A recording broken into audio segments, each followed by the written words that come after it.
흩어진 자들, 우리 성경에서 굉장히 중요한 단어죠. 나그네, 흩어진 자.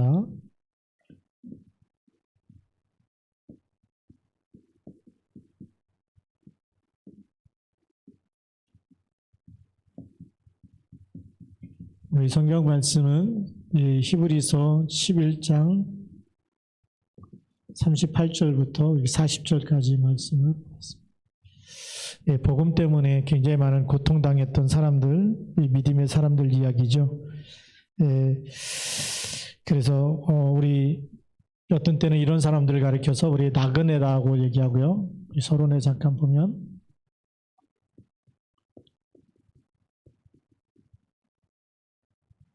또 우리는 또 순례자라고도 얘기할 수 있고요. 오늘 말씀대로 우리 흩어진 자.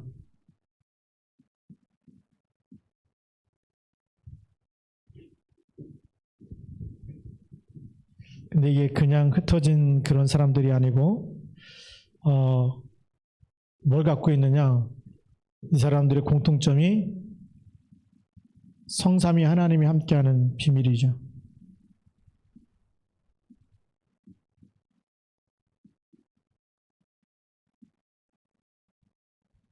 그래서 우리 이렇게 나그네처럼 보이고 순례자처럼 보이고 흩어진 자처럼 보이는데 이 나그네는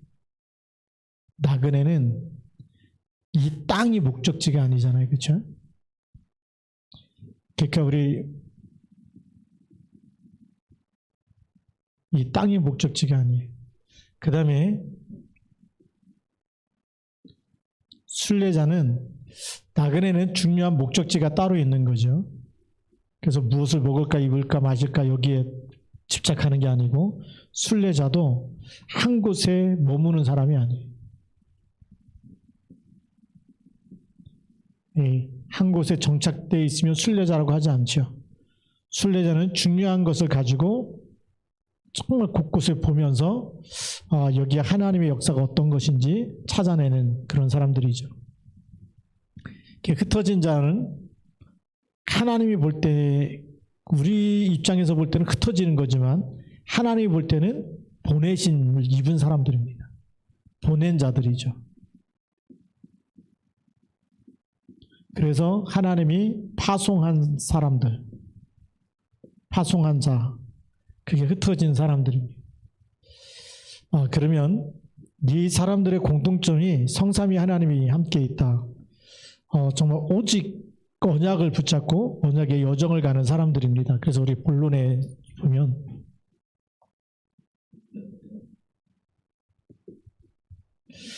예수님께서도 요한복음 14장 1절부터 6절에 말씀하셨어요. 뭐라고 말씀하셨을까요? 너희는 마음에 근심하지 말라. 우리의 근심이 땅의 것이죠. 땅의 것 때문에 우리가 근심하는데 근심하지 말라는 겁니다. 그러면서 누굴 믿으라고요? 하나님을 믿으니 또 나를 믿으라, 예수님을 믿으라고 얘기하죠. 믿으라는 겁니다. 하나님을 믿고 예수를 믿으면 어떤 일이 일어나느냐? 예수님이 내가 너희를 위하여 뭘 예비해요? 처소를 예비한다. 이 처소를 예비하러 가서 다 예비하고 나면 다시 와서 너희를 나 있는 곳에, 그러니까 나그네 순례자 흩어진 자죠. 이렇게 살면서 우리의 진짜 본향이 따로 있다는 거예요. 이 처소는 영원한 처소죠. 그래서 우리 이거를 가리켜서 천국이라고 얘기합니다. 그리고 이 어마어마한 지금 육에 속한 사람들은 전혀 알지도 못하고 죽은 다음에 어디로 가는지 진짜 모르거든요. 그런데 근심하지 말고 이 영원한 것을 준비해서 너희를 나 있는 곳에 너희도 있게 하겠다. 하나님이 여러분들을 예수 믿는 그 순간부터 우리는 벌써 천국 시민권을 가졌고 하나님의 자녀고 하나님 나라에 들어가는 신분것을 보증받은 줄 믿습니다. 이렇게 어마어마한 것을 다 보증을 받았어요.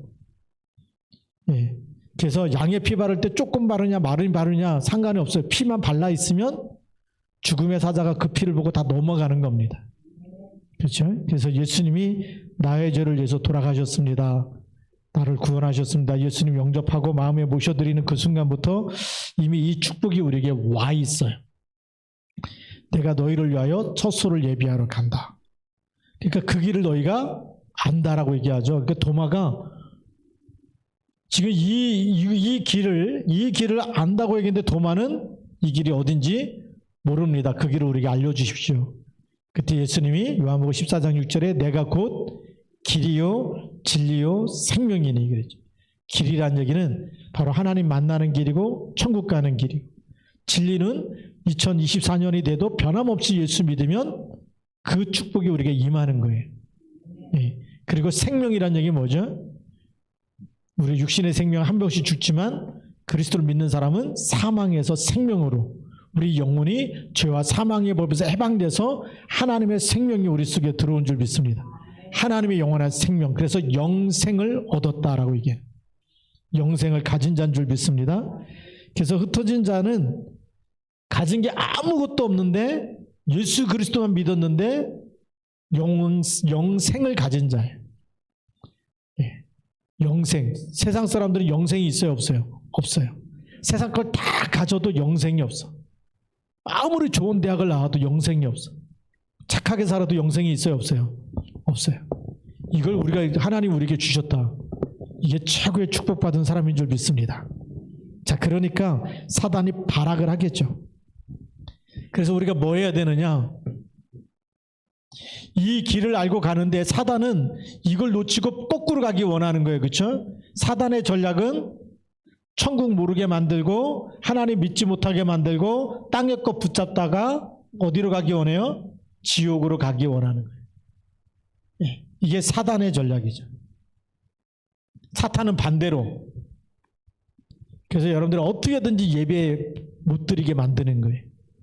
기도 못하게 만드는 거고, 예배 드리지 마라, 기도하지 마라, 계속 못하게 만드는 거죠. 전도 선교하지 마라.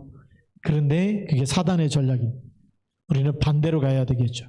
자, 그러면 우리가 이 길을 가는 동안에 문제가 있을까요, 없을까요? 이게 지금 영적 싸움이에요. 하나님은 지금 우리에게 이렇게 살라고 얘기하고 마귀는 반대로 살라고 얘기하기 때문에 우리가 육신을 갖고 있기 때문에 이게 계속 우리에게 문제가 생길 수밖에 없어요. 차라리 죽었으면 천국 갔으면 문제가 없어요. 하나님 나라는. 그렇죠? 거기는 다시는 아픈 것도 없고 죽는 것도 없고 사망도 없고 그렇다고 성경에 써 있잖아요. 그렇죠? 그러니까 죽은 사람은 문제가 없어요. 살아있을 때 문제가 생기는 거예요. 그죠? 사단이 자꾸 속이기 때문에. 그래서 오늘 그 히브리서 11장에 있는 사람들 굉장히 많은 핍박을 받았어요. 핍박만 받는 게 아니라 예수 믿으면 순교를 해야 됐어요. 예수 믿다 잡히면 죽게 됐어요. 그래서 로마 황제 10명이 일어나서 계속 예수 믿는 사람을 잡아다가 죽이게 된 거예요. 이런 핍박 시대, 순교 시대를 거치면서 313년 만에 이제 기독교를 공인화시켰는데, 국교를 시켰는데, 사실 그 이후에도 또 문제가 오게 된 거예요. 그 이유는 그리스도가 희미해지면서 문제고, 복음이 희미해지면서 오는 문제고, 이제는 예수 믿으면 잡아 죽인다고 해서 문제가 오는 거예요. 그러면 이 핍박과 순교 시대 여기에 뭘 붙잡았을까요? 우리가 그리스도를 믿는다는 것은 뭘 내놔야 될까요? 내 목숨을 내놓고 믿어야 돼요. 그러면 내 목숨을 내놓고 믿으려면 내 목숨보다도 그리스도가 더 가치가 있어야 될까요? 없어야 될까요? 있어야 되는 거예요. 가치가 없으면 예수 안 믿어요. 예수 믿어도 죄 용서 못 받는다. 예수 믿어도 지옥 간다. 예수 믿으면 마귀 자녀 되고 사주팔자 운명에서 못 빠져나온다. 믿어도 아무 소용이 없다. 그러면 믿을 목숨 걸 이유가 없겠죠. 그렇잖아요. 예수 믿어도 시달리고 예수 믿어도 지옥 간다면 굳이 믿을 필요가 없잖아요. 그런데 믿으면 어떻게 되죠? 누구나 다 한 번씩 죽는데 그 후에는 심판에 이르지 않고 사망에서 생명으로 옮겨지는 거예요. 누구 때문에요? 그리스도께서 보증하시는 거예요. 이 예수 그리스도를 믿는 사람은 사망에서 뭘로 옮겨져요? 생명으로 옮겨지는 거예요. 그러니까 내가 목숨 걸 이유가 있어요, 없어요? 있잖아요.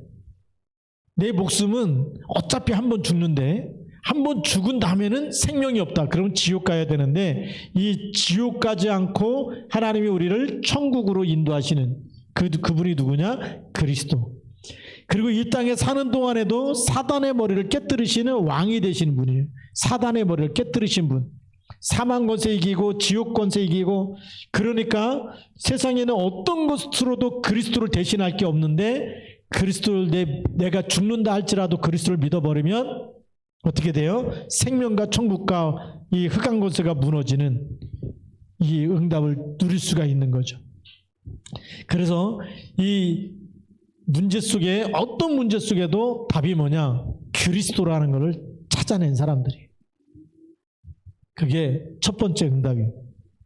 그래서 그리스도는 모든 인생 모든 문제에 해답이 된다. 답을 갖고 있어야 문제가 와도 흔들리지 않는 거예요. 그래서 우리 렘넌트는 흩어진 자, 렘넌트, 나그네, 순례자, 정복자, 이 사람들 뭘 갖고 있어야 되느냐? 인생의 답을 딱 가지고 있어요. 어떤 문제가 와도 답이 있는 사람은 요동하지 않습니다. 네. 그게 우리가 첫 번째 딱 붙잡아야 될 거고요. 그래서 이 복음을 본 사람, 그리스도를 진짜 본 사람은 흔들리지 않습니다. 예수가 그리스도, 그래서 그분이 나의 모든 죄를 위해서 죽으시고 대속하시고 하나님이란 증거로 부활하시고 세상 끝날까지 어떻게 계세요? 나와 함께. 그래서 이 어떤 문제가 와도 흔들리지 않는 이유는 함께 계시기 때문에.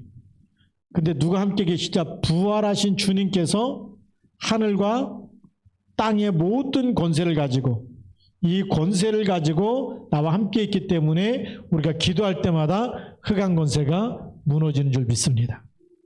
그러니 답을 딱 갖고 있으니까 문제는 전부 다 뭐냐? 이제부터 기도 제목이라는 거예요. 문제는 뭐라고요? 기도 제목. 왜요? 함께 있기 때문에. 그래서 기도할 때마다 하나하나씩 문제에 답이 나오게 되는 거죠.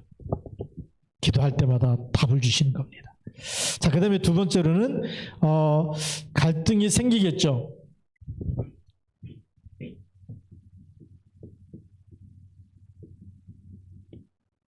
제가 성지순례 갔다가 고린도에 가게 되고 이제 카타콤에 가게 되고 이렇게 다 보게 되는데, 카타콤이라는 건 이제 예수 믿으면서 핍박이 오니까 그 동굴을 파가지고 그 지하에서 생활합니다. 한 그 카타콤 제일 긴 거리는 430km, 서울서 부산 거리가 430km인데 그 정도 거리 동굴에. 그래서 가이드 없으면 지금도 들어가면 못 빠져나오는 거예요. 예, 가이드 없이 들어가지 말라 그래요. 430km 그 안에 깜깜한데 빛도 없는데 돌아다녀갖고 출구를 못 찾을 수가 있다는 거예요. 그러니까 로마 군인들이 들어갔다가 출구를 못 찾아요. 2km는 돌아다니면 다 길이 보이는데 430km, 그것도 지하에 막 미로처럼 파놓고, 그게 총 430km인데 들어가면 나오는 길을 알겠어요? 옛날에 뭐 전등도 없고 후레쉬도 없는데 들어가면 못 나올 수가 있는 거예요.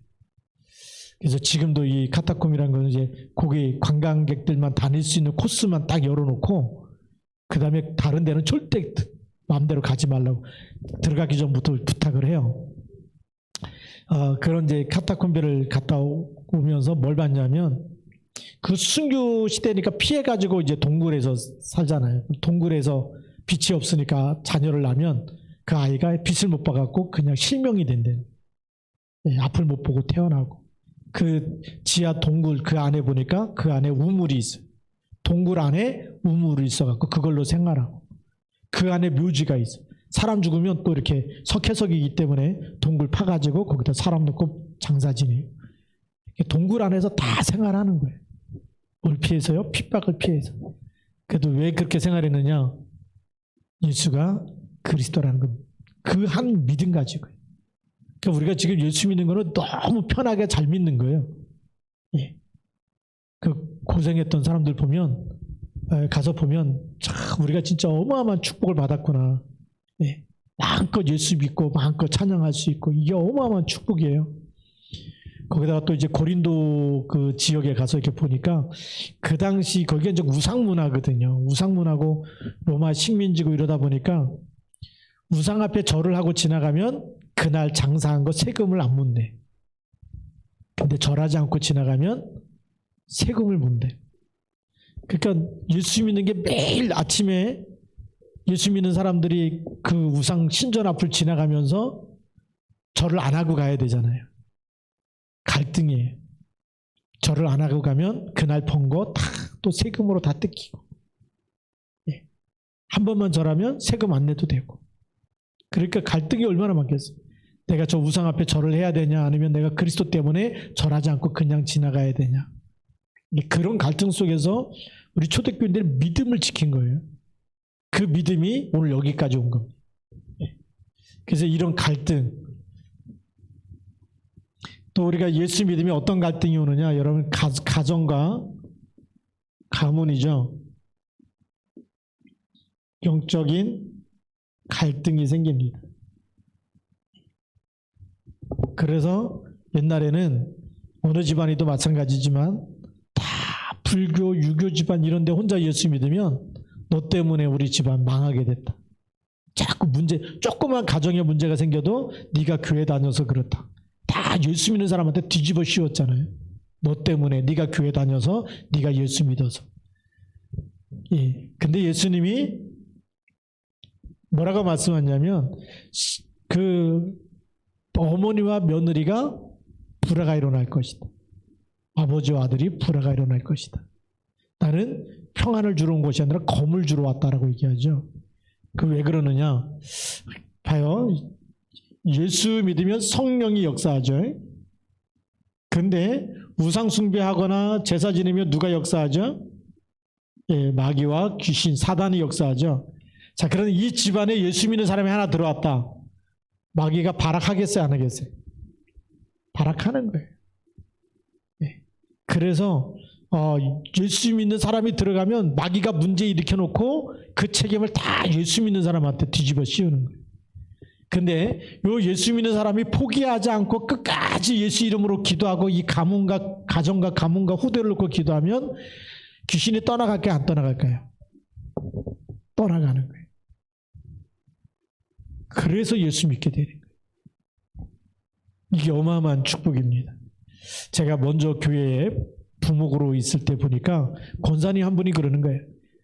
예수 안 믿는 집안에 시집을 갔는데 혼자 예수 믿자. 혼자 교회 갔다 오고 막 그러면 얼마나 집안에서 난리 나는지. 나중에 옛날 그 화장실이 푸세식이었잖아요. 그 똥바가지 갖다 자기한테 막 끼얹고 막 그랬대. 그걸 다 수모를 견디면서 끝까지 교회를 다녔대요. 그랬더니 그게 10년, 20년 지나면서 집안에 있는 어른들이 다 예수 믿게 됐다. 예. 그 권사님이 저한테 그 간증하는 거예요. 자기는 막 똥까지 이렇게 뒤집어 쓰면서까지도 내가 그 핍박을 받으면서 신앙생활을 했다고. 제가 그 얘기 들으면서 한 사람만 딱 있어도 흑암은 무너진다. 그래서 우리가 속으면 돼야 안 돼요? 속으면 안 되는 거예요. 예. 갈등이 올 때마다 우리가 결단을 내리면 됩니다. 예. 그래서 이 갈등은 뭐냐? 우리가 갱신의 시간표라고 얘기하죠. 그러면서 우리가 결단을 내릴 시간표. 무슨 결단이냐? 오직 그리스도밖에 없다. 오직 기도 속으로 들어가야 되겠다. 이 흑암이 다 무너질 때까지 아예 생명을 걸어버려야 되겠다. 그렇게 우리가 결단 내려버리면 흑암은 다 무너지는 줄 믿습니다. 그래서 여러분들의 실제적인 영적인 신분이 정복자입니다. 정복자는 모든 흑암 세력을 무너뜨리고 마귀의 일을 결박시켜버리고 그 가정과 가문과 그 지역에, 예. 그래서 문중 땅, 시제 땅 이런 데서요, 진짜 예수 믿는 사람이 제대로 믿어버리면 그 문중이, 그 가문이 전부 흑암이 무너지게 돼 있어요. 그때까지 영적 싸움은 갈등이 있어요. 내가 교회, 나 한 사람만 교회 안 다니면 다 편안했는데 막 주위에서 얼마나 와서 유혹하고 미혹합니까? 너만 교회 안 다니면 돼, 너만 기도 안 하면 돼, 너만 오직 예수라고 안 하면 돼, 막 이렇게 막 달래기도 하고 막 그렇게 하잖아요. 우리가 사람 말에 듣지 말고 하나님 말씀 앞에 서야 되고 하나님 앞에 서야 될 줄로 믿습니다. 그게 우리가 갈등이 올 때 해야 될 일이에요. 자, 그러면서 우리가 뭐 해야 되느냐?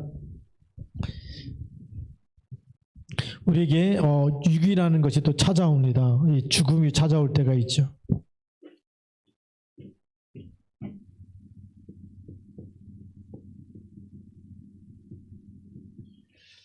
사도 바울을 보니까 사도행전 14장 19절부터 23절에 돌에 맞습니다. 그렇죠? 복음 전하다가 돌에 맞아서 사람들이 죽은 줄 알고 내버리고 가게 되죠. 복음 전하가 돌에 맞아서 죽었다. 죽음의 위기까지 왔다. 그러면 대부분 사람도 포기할 텐데 바울은 반대로 생각했어요. 내가 죽으면 이 복음을 누가 전하냐. 그래서 누굴 찾았죠? 다시 그 성에 들어가서 많은 사람을 제자로 삼았어요. 위기를 뭘로 바꿨느냐? 역발상에 내가 죽으면 복음 전할 사람이 없기 때문에 더 많은 제자를 세워야 되겠다. 그래서 위기는 뭐라고요? 기회입니다. 세계복음화의 기회고 제자 세우는 기회. 그래서 여러분들이 우리 사람은 죽으면 뭘 남긴다 그러죠? 이름을 남긴다 그러는데 제자를 남겨야 됩니다. 우리의 삶을 계수하는 내가 이제 20년 살지 30년 살지 내가 앞으로 살 날이 얼마다라고 딱 계수하면 그동안에 나는 제자 몇 사람을 세워놔야 되겠다. 네. 정말 무너지지 않는 이 플랫폼 파수망대 안테나를 내가 몇 개를 망대를 세워야 되겠다. 이런 게 딱 나와야 되겠죠. 그걸 우리가 나를 계수하는 지혜를 달라고 기도해야 됩니다. 내가 몇 년을 살 것인지, 내가 앞으로 이렇게 살면 내가 얼마나 더 10년이든 20년이든 30년이든 40년이든 50년이든 그래서 지금 우리 이런 말이 나오죠. 2030에서부터 2080 우리 랩런트들이 이때까지 2030에서 2080 시대까지 어떤 일을 내가 해야 되겠다. 그게 바로 뭐냐면 나를 계수하는 지혜예요. 내가 앞으로 살 날이 20년 남았는지 30년 남았는지 40년 남았는지 이 나를 계수하면서 무엇을 하나님 앞에서 어떤 일을 해야 되겠다. 위기 속 위기죠. 하나님이 나에게 건강 주시는 동안에 나에게 생명 주시는 동안에 나에게 하나님께서 경제를 맡겨주신 동안에 나는 그것 가지고 어떤 하나님의 어떤 기뻐하는 어떤 일을 만들고 가야 될 거냐. 그걸 우리가 하나님 앞에서 딱 준비하는 것 이게 너무 중요합니다. 그래서 우리 교회는 뭐 해야 되느냐? 우리 전체적인 교회가 뭘 해야 되죠? 세 가지들.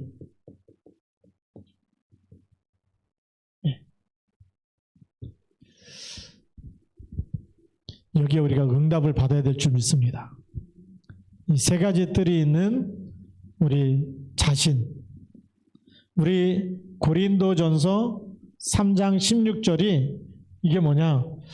고린도전서 3장 16절이 하나님의 성령이 너희 안에 거하시는 줄 알지 못하냐. 우리 자신이 뭐죠? 교회예요.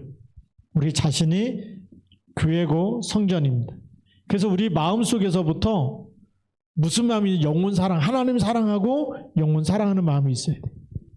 그 우리가 늘 기도하는 사람이 문제가 생기면 그 사람을 치유할 수 있는 답을 줄 수 있어야 돼. 치유하는 뜰. 그래서 우리 속에서부터 이방인의 뜰, 치유하는 뜰, 또 아이들의 뜰. 우리 후대를 놓고 계속 기도하면서 우리 후대가 하나님 앞에 서도록 237 나라 5천 종족 살리는 데 쓰임 받도록 그렇죠. 복음의 대열 속에 있어야죠. 언약 속에 있도록. 그게 우리가 랩런트 아이들의 뜰입니다. 그래서 우리 마음에서부터 마음과 생각 속에 세 가지 뜰이 있어요. 3뜰이 있어야 됩니다. 이런 사람이 나와야 그 다음에 시와 중앙교회가 사는 거예요. 이런 사람이 없는데 시와 중앙교회가 부흥된다? 잠깐이죠. 그거는. 시간 지나면 미국 교회처럼 유럽 교회처럼 문 닫을 수밖에 없는 거예요. 왜 유럽 교회가 문 닫느냐? 왜 미국 교회가 문 닫습니까? 이 생각을 가진 성전이 없기 때문에 성도 한 사람 한 사람 마음속에 3뜰이 있어야 돼요. 세 가지 뜰이 있어야 되잖아요. 근데 그게 없다. 그러면요 교회도 문 닫을 수밖에 없는 거예요. 근데 이게 있는 사람들이 여기 모였다? 그럼 교회도 세 가지 뜰이 회복되게 돼 있어요. 회복되게 되어 있고 이것 가지고 우리가 계속 237과 5천 종족 살리는 일에 쓰임받게 될 줄로 믿습니다. 예. 그래서 시화중앙교회도 세 가지 뜰,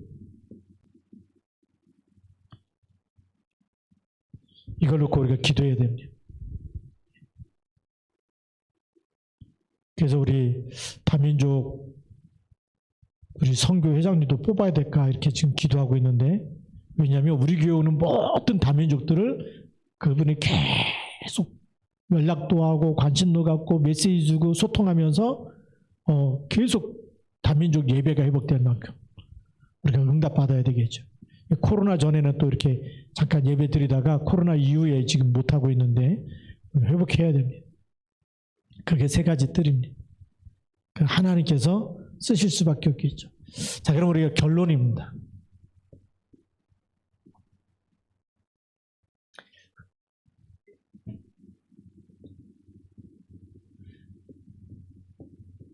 사도행전 11장 19절에 흩어진 자들이 그랬습니다. 스데반의 환난으로 인하여 흩어진 자들, 그냥 세상의 눈으로 보면 힘없는 사람들, 또 도망가야 되는, 잡히면 죽으니까 도망가야 되는 사람들, 힘이 없고 잡히면 죽고 그러니까 흩어진 사람들, 피난 가는 사람들. 네. 그런데 세상이 볼 때는 피난 가는 사람들이고 도망가는 사람들이고 또 흩어져 갖고 이렇게 막 안 죽으려고 어떻게 보면 살려고 이렇게 하는 것처럼 보일지 모르지만 하나님 볼 때는 뭐라고요? 파송한 사람들이. 이 사람들이 뭘 세우죠? 안디옥 교회를 세워요. 이 사람들이 뭐 하죠? 그 사람들의 마음과 생각 속에 삶들이 있었어요.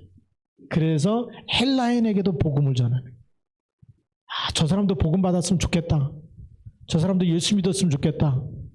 근데 유대 민족이 아니에요. 그 사람들에게 전하는 헬라인들. 근데 하나님이 얼마나 축복하시는지 교회를 세워버립니다. 이 교회가 세워지니까 뭐가 되죠? 마게도냐로 복음이 증거되고 로마로 복음이 증거되는 어마어마한 일들이 안디옥교회에서 일어난 줄 믿습니다. 근데 거기에 시작이 누구냐? 흩어진 자들, 중직자를 통해서, 복음 가진 렘넌트 통해서 하나님이 역사하신 줄 믿습니다. 그래서 이 흩어진 자가 너무 중요한 거죠. 그래서 이 흩어진 자는 하나님이 파송한 자다. 자, 그러면 우리가 어떤 결론을 내려야 되느냐? 여러분들이 주중에 일하는 모든 현장은 하나님이 그곳에 나를 보낸 거예요? 아니면 먹고 살기 위해서 일하고 있는 거예요? 하나님이 보내신 거예요. 우리가 이 의식주 때문에 일한다, 이거 예수님이 아니라 그랬잖아요. 어디서요? 마태복음 6장 33절에서 무엇을 마실까, 무엇을 입을까, 무엇을 입을까, 이거 전부 다 이방인들이 구하는 것이고 너희는 먼저 그의 나라와 그의 의를 구해라. 그러니까 우리가 있는 업의 현장이 먹고 사는 업이 아니고 237 살려야 되는 현장이에요. 하나님 나라가 임해서 만나는 모든 사람에게 복음을 전달해야 되는 현장이. 그러니까 거기가 어디예요? 여러분들이 일하는 현장이 선교지. 하나님이 여러분들을 현장 선교사로 보낸 거예요. 그래서 흩어진 자지만 여러분들은 누구라고요? 선교사다. 현장 선교사고 평신도 선교사고 여러분들이 전문의 선교사예요. 한 지역에 살고 있다. 지역의 영적 사령관이에요. 나는 직장 안 다니는데요. 그래도 지역에 살고 있잖아요. 그 지역에 매일 아침마다 일어나서 뭘 꺾어야 돼요? 흙안 꺾어야 돼. 그 지역 한 바퀴 돌면서 만나는 모든 사람에게 답을 전해야 돼. 이게 하나님의 일인 줄 믿습니다. 그러니까 이 현장 선교사고, 그 다음에 세 번째로 지역에 살고 있는 사람은 뭐라고요? 지역의 영적 사령관이다. 그래서 그 지역에 무속인 집이 있다. 매일 꺾어야 됩니다. 매일 기도하면서 꺾어야 돼. 하나님이 그 지역에 여러분을 보낸 거예요. 선교사를 보낸 거예요. 우리는 자꾸만 빨리 돈 벌어갖고 좀 이사 가야지. 우리 처음에 시화공단 들어섰을 때 보니까 막 공단 소리니까 냄새도 안 좋고 그러니까 막 돈 벌면 이사 가야지, 이런 사람 많았어요. 거기다 이민 간 사람도 있고, 더 좋은 도시로 이사 간 사람도 있고, 먹고 살기 힘드니까 이제 제일 싸니까 이런 시화공단까지 온 거 아닙니까? 공단 지역이 그 당시 제일 쌌어요. 아파트 값도 싸고. IF 때 보니까 아파트 32평 얼마까지 나뉘냐? 6천만 원까지 떨어지더라고요. IF 때. 그러니까 뭐 전국에서 제일 싼데. 근데 그렇게 비참한 도시에 우리가 온 게 아니고 하나님이 이 지역에 정말 먹고 살기 힘든 사람들 다 있는 그곳에 진짜 뭘 주라고요? 생명을 줘서 구원하고 살리고 인생에 답을 주라고. 답을 주라고 우리를 보내셨습니다. 그래서 여러분 한 사람 한 사람이 영적 사령관이다. 여기에 대한 것 가지고 매일 기도하면 하나님이 사람을 붙일까요? 안 붙일까요? 붙여요. 우리가 자꾸 다른 생각을 하고 있는 거예요. 하나님이 기뻐하는 생각, 하나님이 기뻐하는 언약은 놓치고 자꾸 딴 생각하고 있으니까 하나님이 붙일 수가 없는 거예요. 붙이면 뭐예요? 맨날 다른 얘기만 해. 네. 그리스도 얘기해야 되는데 그리스도 얘기를 한마디도 안 하고 다른 얘기만 하니까 하나님이 붙일 수가 없어요. 그래서 이제부터는 여러분들이 흩어진 자로 하나님이 나를 파송한 사람으로 그렇게 확신 가지고 또 현장에서 하나님이 쓰시는 귀한 일꾼으로 세워지기를 주님의 이름으로 축복합니다. 기도하시겠습니다. 하나님 아버지 감사합니다. 오늘도 주신 말씀 붙잡고 우리가 현장에 흩어진 자로 또 현장에 나그네요 또 순례자요 정복자입니다. 하나님이 주신 인생의 절대 해답을 가지고 어떤 문제가 와도 답을 줄 수 있는 사람, 어떤 갈등이 생겨도 갱신하면서 하나님의 것을 누리는 사람, 또 하나님 정말 죽음의 위기가 와도 그것 때문에 더 큰 하나님의 계획을 발견하고 그 죽음을 넘어선 하나님이 우리를 어떻게 쓰시려고 하시는지 하나님이 더 큰 뜻을 깨닫게 하시고 하나님이 정말 절대 계획을 붙잡고 인도받는 하나님의 사람 되게 하셔서 우리에게는 위기가 기회가 되게 하여 주시고 축복이 되게 하옵소서. 오늘도 하나님께서 우리를 현장에 선교사로 보내십니다. 또 현장에 그 지역의 영적 사령관으로 보내십니다. 하나님 또 오늘 저희들에게 정말 누구를 만나든지 하나님 인생의 답을 전달해주는 하나님의 성전으로 우리를 부르시고 또 세 가지 뜰을 하나님 회복하라고 보내십니다. 우리가 처하는 모든 곳에 집이든 직장이든 가정이든 우리가 일하는 모든 곳에 살아가는 모든 곳에서 세 가지 뜰을 회복하고 하나님 정말 이 문제에 이 세 가지 응답을 줄 수 있는 응답을 받아서 증인으로 서게 하여 주시고 하나님이 더 귀하게 쓰시는 일꾼 되도록 축복하여 주옵소서. 우리 주 예수 그리스도의 이름으로 감사하며 기도드립니다. 아멘.